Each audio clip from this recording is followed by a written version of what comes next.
The sun hit just right through the windows of Café Elmwood, bouncing off copper fixtures and warming the wood-panelled walls. The crowd was the usual Saturday mix: students typing essays, couples splitting croissants, tired baristas clinging to espresso shots.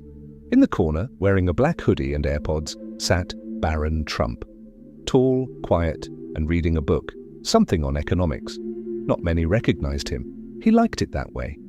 His last name had filled enough headlines. Today he just wanted a latte and a moment of normal. Then she walked in. She was in her 20s, curly hair in a messy bun, flannel shirt, big energy. She ordered an iced matcha and scanned the cafe for a seat. None, just one empty chair, across from him.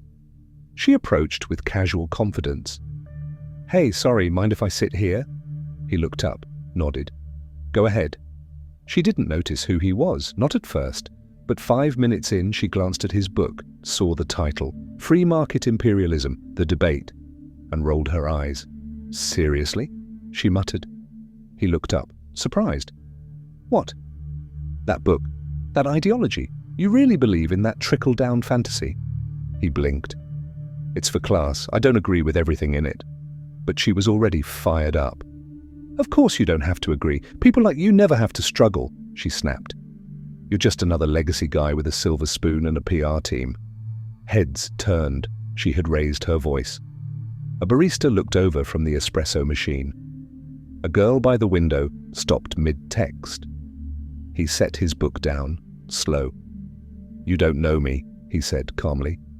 "I don't need to," she fired back. "You're a Trump. That says enough."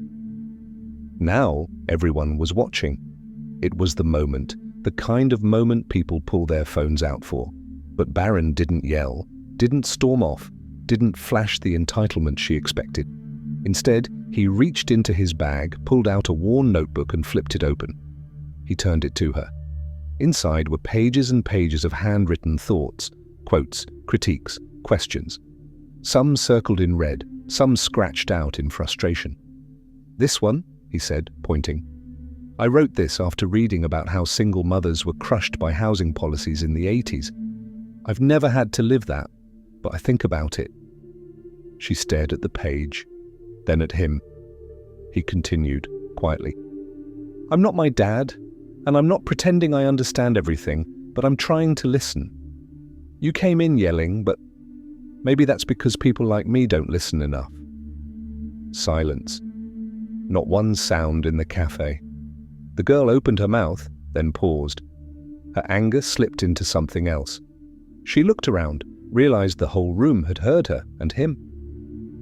"I didn't expect you to say that," she admitted. He nodded. "Most people don't." A long pause, then she offered a hand. "I'm Kara." "Barron," he said.